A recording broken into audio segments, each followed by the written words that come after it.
Well, Jim, before we wrap things up today, I want to talk a little bit about some retro action figures because I've got a flood of them right here. And one of them I know you have from the Zombie Sailor figure line, the brand new Hercules Hernandez figure, wearing the t-shirt from Power and Glory. There's also a Paul Roma figure to finish your Power and Glory set. But Hercules Hernandez, the black trunks, the beard, the look he had in Mid-South. What do you think of the figure? Yeah, the chain, the look he had in Mid-South besides the t-shirt. But boy, you sent me one of those and I do appreciate it because now I've got I can't say a shelf because I have no more shelves left, but I have part of a shelf where I've got books and I got some space on the end. I'm starting to prop up all the figures of guys that I'm getting now that I actually managed during my career that I have not had figures of before or representations of or whatever. And Hercules is there proudly because I loved that fucking guy and what an athlete he was. But no, these things are cool. And, you know, it's an what's the word I'm searching for? An underrepresented era that some of these guys are coming from where the company wasn't doing land office business on merchandise or just these guys, in some cases, like the Mantar figures we talked about, they may have slipped underneath the surface or between the cracks or down the drain or however it's fucking phrased. You know what it is specifically with the Hasbro figures, and these are obviously Hasbro style figures. If you look at like 1990 when they first came out, they were Demolition, the Twin Towers, Andre, Rick Rude, Hogan, Savage, DiBiase, Jake, Brutus Beefcake, maybe Andre. But there were a lot of guys that weren't in that. And then when the second group came out, it was some of the other top guys that were there at the time, Dusty, a few other people. But there was still a ton of guys not included. There was never a Hercules Hernandez in the line. Well, yeah, because, you know, think about or Hercules at that time, not even Hercules Hernandez. Yeah, and think, if Vince had 50 guys under contract because he was running 2 and 3 shows or whatever, but they only did a line of, 8 figures at a time and then 8 more would come out. And by the time they do another one, that guy is left and gone somewhere else. They do more without it. Some people, and we've talked about it, how the Midnight Express never really got figures when they were on top and popular, where things would have sold. It was after the fact and not done on any widespread basis until mine came out at JimCornette.com. Cornette's Collectibles, the Midnight Express and Heavenly Bodies action figures are available. But some of these guys, as we said, underrepresented, that was one of the main reasons I wanted to do these Midnight Express figures, as we talked about before, is so many of the guys didn't get any money from their own merchandise. Either they weren't sold as they should have been, or they got jacked around and didn't get their rightful due on it. The Midnight Express have been and are from these, and these new retro figures have gone through the various families or estates or whatever, so at least the guys are finally getting something. On that topic, and slightly going away from wrestling, but part of the Zombie Sailor figure line, and talking about estates, I sent you one of these, the new Bruce Lee action figure. Yes! And I'm curious, because you are a Bruce Lee fan, did you ever feel like when you were, young and a fan of his, that there was ever proper merchandise? I mean, there was never an action figure for you to get, was there? No, there was never an action figure. And I lived through the Bruce Lee craze, the heyday, the movies, Enter the Dragon, and then his death, and the iconic status that was awarded him afterwards. And there were special magazines all over the newsstands, and you could get Bruce Lee wall posters and Bruce Lee, kung fu courses, and did I mention tons of commemorative magazines? Never an action figure that I ever saw. And this one has him in the stance and has the bloody claw prints from the fucking mirror room scene, right? That's right. So this one, this is a cool one, but no, they didn't. You had everything else but. like I said, the videos, when video became a thing, home video, videos of the movies, drive-ins would do, quadruple features, everything that you could exploit about Bruce Lee except an action figure. Well, again, that's in the Hasbro style, and sticking on the topic of Hasbro style figures. And as opposed to the ones in AEW they're doing now, which are in the has-been style. Well, this is the newest one from Figure Collections Wrestle Something Wrestlers line, again, the Hasbro style. The brand new referee Mike Chioda action figure. It comes with 3 replaceable hands, of course, with different fingers up so you could properly count in the photos you're taking with the figure. Yeah, if I know Chioda, one finger would specifically be up. According to the back of this, from Willingboro, New Jersey, made his TV debut in 1989. He has been the 3rd man in the ring ever since. From then until 2021, he called some of the most legendary and iconic matches in pro wrestling history. Again, this is from Figure Collections and the Wrestle Something Wrestlers. What are your thoughts on referee action figures? Is it a necessity? And Mike Chioda. Well, you got to have the referee if you're going to have 2 wrestlers wrestle, right? You got to have a referee. And Chioda, again, like I'd never had a crossword with Mike Chioda. He's a fun guy, nice guy. He was there to show up and do his shit. And the referees in those days, except for Earl Hebner and Timmy White, who had attained some level of status and seniority, all the referees, and it wasn't just Chioda, it was there was Jack Doan and Tony Chimmel, even though he was a ring announcer, they all had to work on the ring crew also. When I first got there, I was like stunned that all of the referees were also the ring crew guys, so they had to ride in the truck, they had to get there early, set all that shit up, and didn't get dressed. I'm like, holy fuck.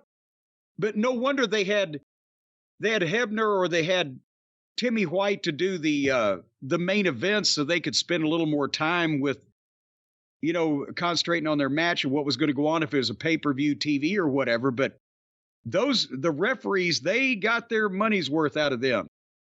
But Chioda, very nice guy. I'm glad to see he got memorialized in plastic.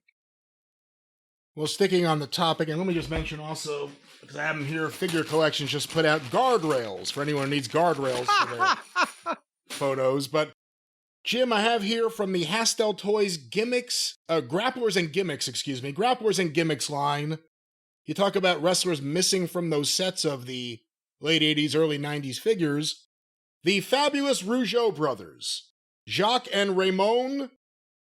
What do you think the finishing maneuvers for each one of these competitors is? Oh, now they've got an individual finishing maneuver rather than a tag team. Each of them have their own finisher. The French flop and fly. Oh. And the Paris Peace Accord. Jacques has the Montreal Masher. And of course, Raymond with the Rougeau Rage. I think mine were better, weren't they? I think so. Maybe I would give Jacques Rougeau Rage. He's the one who took Dynamite's teeth out. Maybe when the Eddie Auger figures come out, they'll modify those. Well, that's a different toy line. We'll see what happens there. Jim, the Rougeau Brothers, again, a team that I don't think you ever would have interacted with. You were around Jacques Rougeau earlier than that, but did you see the stuff with them in Montreal and the Garvins as it happened? And any thoughts on them? Did you ever watch them as baby faces or heels in WWF? Yes. Well, I'd known Jacques Rougeau, and we've talked about it since he came to Memphis in, what was that, 1980? It was 82, wasn't it? Yeah, 1982. He came down as a baby face, and he was French-Canadian in Tennessee, so that was goddamn stranger in paradise. And so they quickly turned him heel because he was... we've talked about it. I mean, this is not even an insult. French Canadian people, many of them have a way of talking or coming off to Americans, especially Americans that aren't used to dealing with French Canadian people, where they're fucking assholes. And Jacques was not getting over as a babyface, but boy, he was a natural heel. He was a French Logan Paul.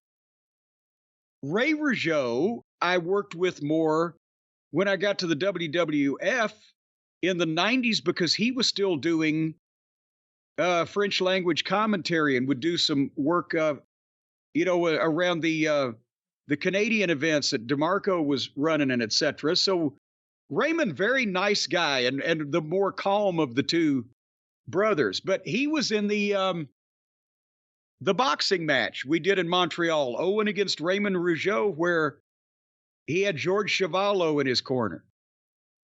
So that was fun. But no, the Rougeaus were a good tag team, and I always enjoyed them more as heels, but they were more noted for being heels in the United States, but they were huge baby faces in Montreal.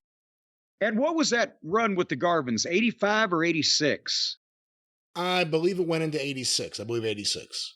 So, but the point is Ronnie and Jimmy, because Ronnie's French-Canadian, and Jimmy is not a blood relative, so he's old-fashioned American, but they were able to be the heels and face the Rougeaus in Montreal. And one thing about Montreal, and we've seen it with the Rougeaus, we've seen it with the Ledukes, we've seen it with Kevin Owens, Kevin Steen, they support whoever the local wrestling hero is.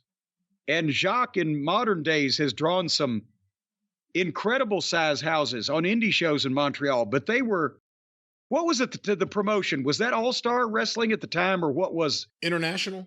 They were drawing 15,000 people and up to the Forum in Montreal for those tag matches, right? And had a ton of heat. And that's right when they made the deal with Vince, and the Rougeaus went there, King Tonga went there, Dino Bravo went there. Yeah. Everyone ended up working for Vince. And the business in Montreal went to hell in a handbasket because he got all the stars. But they were drawing a tremendous amount of money, and that's when, it's all about time and place and angle.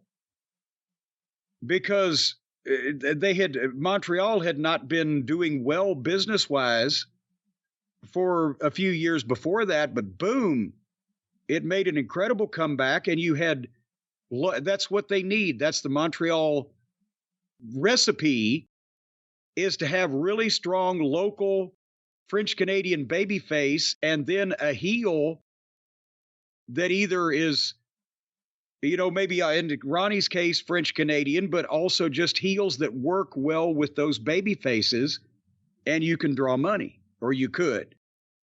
I don't know if you can do anything anymore. But there you have it. Well, there you have it. One more figure I want to quickly mention, because we'll have more about these in future installments of this, because it appears there's a competition going on between the Randy Savage estate and the Davey Boy Smith estate. Who can get the most stuff out? But we have here from Hastel Toys, gimmicks, I did it again, grapplers and gimmicks, Davey Boy Smith 97. For anyone looking for a Heart Foundation Davey Boy Smith. Davey Boy Smith 97. We'll talk more about Davey Boy in future weeks. One last Hasbro-style figure from KWK Kayfabe Heroes, our friend Sean Ing. This is the brand new Comet Kid figure, a.k.a. Max Moon. Oh my gosh. Tom Boric, a.k.a. Paul Diamond, from outer space. Born May 11th, 1961, from outer space, Tom Boric. And it has some. Well, wait a minute. That's across the international date line if it's in outer space. So how do we know what day it actually was? I'm not exactly sure. Is that Eastern time? But we talk about filling out your collection. Here's a character that briefly appeared in 92 and 93, played at first by Conan, I guess developed by Conan and Vince, and then they fell out, and Vince gave the gimmick to Paul Diamond, who had been Kato in the Orient Express under a mask. He became the Comet Kid, a.k.a. Max Moon. Any memories of Max Moon? I wonder how many driver's licenses Paul Diamond had. And he wasn't even the original Paul Diamond. There was a Paul Diamond wrestler in the 60s that was good looking, a bodybuilder type. The way that he got to be Kato in the Orient Express was because Paul Diamond and Pat Tanaka were a tag team called Bad Company with two D's, B-A-D-D, Bad Company. And they worked for Vern in the AWA, right? And they did, I think they had a run down in Continental in Alabama. This was mid to late 80s. Might have gone to Memphis for a while. I believe they did. And yes, they were a good tag team. And as a matter of fact, when the Midnight Express and I took that time off from WCW in '89, we quit because of George Scott, and then he got fired and finished up before we did. We took the 2 months off. One of the matches that we had was for a promoter named Joe Pizza, because his last name was Italian and you couldn't pronounce it. So everybody called him Joe Pizza, up in Northeast Ohio. It's around Akron, Canton, thereabouts. And it was the Midnight Express from the NWA versus Diamond and Tanaka Bad Company from the AWA. And Dr. Mark Curtis was their manager. No way. Yes, because it was really close to Pittsburgh, and Brian worked for Joe Pizza on a lot of his shows, so he's the one who kind of put it together, because he had called me and said, hey, this guy Joe Pizza wants to bring you all in to work with Bad Company. And I'm like, okay, so Brian set it up, so naturally he put him in the corner, and we had fun. I think I've got a tape of it around here somewhere. It's the only time we ever had a match with him. But point is, when they got to the WWF, I think it's another one of Vince's things. Well, why is one of them not Japanese? Well, because one's Japanese, one's not. They're bad. Well, let's make them the Orient Express. Put a fucking mask on the guy. Nobody will be able to tell. Well, remember, he replaced Akio Sato, who retired. Originally, it was Sato and Tanaka, and then Sato retired, and it became Kato and Tanaka. Well, how the heck did they get Tanaka away from Diamond to put him with Sato when Sato was on the verge of retiring at that point? Money. Well, nevertheless, anyway, you had the team of Bad Company suddenly became the Orient Express, and they weren't able to do as much as they did in other places up there. Let's put it that way. But Diamond was a nice guy, but he, like I said, he had 18,000 names. How good was Pat Tanaka? Very good. Very good worker. His drawback was he was so small, and now that wouldn't have been. He was short as well as small. It wouldn't have been a big as drawback now as it was then, but he was a really good worker. All right, one last thing in the Hasbro realm I want to mention, because this is one of the coolest things, and I love what these guys put out. Recollect Retro Creations, W-R-E Collect Retro Creations, the Piper's Pit playset. For your action figures, you could have the blue background or the tan background. It has the wallpaper and the little desk. These guys put out a bunch of cool stuff. Check them out, recollect. Jim, another figure I just got from Japan. From Bandai, the Great Muta Poison Mist Spray Series. It's the Great Muta in red, and it has 2 replaceable heads. One of them is just a stationary Muta head. The other one, do I have it here? The Muta in red. The ladies go crazy for the Muta in red. The other one, I lost the other Muta head because I was so disappointed. The other one has a little capsule where you can insert a liquid and open its mouth, and it's supposed to spray out a mist. However, from my experience with this so far, there's no spray. It's just a direct water shot like a water gun, which is not what Muta did. Well, I think you should be able to, you should kind of press down on top of the head. It's like a Pez dispenser. Just go. So this is the, you can check this out from Bandai, the Great Muta Poison what do you Mist. think the estate of the Great Kabuki? The Great Kabuki. What do you think his estate is going to say about this? Don't they need to share some kind of trademark? Actually, from what I understand, and I probably shouldn't say too much, there's a Great Kabuki figure in the works right now. That'll be coming out, but yeah, I have. But is it going to spray the mist, brother? Well, this one doesn't spray the mist; it just shoots out liquid. It shoots out water right at my face. Well, it's not supposed to be water. It's supposed to be red liquid or green liquid or whatever. I had to test it out with something just to see if it works first. Well, see, you're not using the right thing. Get the food coloring. Because, you know, when he shoot the red, it's bad. When he shoot the green, it's bad. But when he shoot the black, the shit's on, brother. Jim, from A24, I have the brand new Zac Efron as Kevin Von Erich action figure. From the Iron Claw, it is Zac Efron in Kevin Von Erich's famed yellow trunks with his blue jacket with yellow trim and no shoes to make it look authentic. Looks just like Kevin Von Erich, except for looking like Zac Efron. Except it looks nothing like Kevin Von Erich. What are your thoughts on action figures from movies of people playing real-life characters who need a good updated action figure? That's a lot of degrees of separation there. An action figure of a guy playing a guy who's playing a... I don't know about that one. I think, but maybe what they could do, I'm thinking, because I saw Kevin the other day when he was on the television from Dallas, on AEW. Do you think they could save plastic if the companies got together and they just, with different clothes on, they marketed the same figure for Gary Busey and Kevin Von Erich? Oh, come on. It wasn't like that. You thought he looked like Gary Busey? Well, there's starting to be a little resemblance now as they age. I don't know about that, but the new Kevin Von Erich, or Zac Efron as Kevin Von Erich action figure. Zac Eric Efron. Available nowhere except for our website. Zac Eric Von Efron. That's what it is. Jim, one last figure here. You keep saying that. This is from the Monday Night War WWE Mattel line, WWE versus WCW. Each figure has a specific date applied to it. This figure from Raw, May 12th, 1997, is Rob Van Dam. Thanks to Jerry the King Lawler, Rob Van Dam left ECW for WWE, declaring the promotion too low budget to handle his extreme talents, and showed why he's Mr. Monday Night. And thanks to Jerry Lawler. Was that what they did on television? That's I can't even remember. TV. Jerry Lawler okay, yeah, I guarantee you, Jerry Lawler really had no fucking connection whatsoever in giving anybody in ECW a job. Also in this line, there's a Build-A-Figure where every figure comes with a part for another figure you could build. This one has the Disciple, Ed Leslie as the Disciple in the NWO. Did it have an extra brain or an extra face? One of his less well-remembered gimmicks, but he was jacked to the tits at that time. Rob Van Dam coming to Raw. What do you remember about the Raw May 12th, 97? I'm assuming that may be the Raw at the Manhattan Center, but... No, hold on now. The Raw at the Manhattan Center was earlier in the year. I thought that's where they...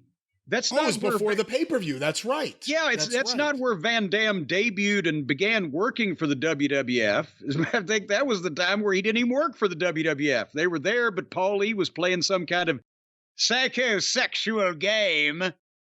And Sabu and Van Dam were out in a fucking trailer. Paul was bringing the messages back and forth because nobody was happy about their finishes. Van Dam came in full time later on.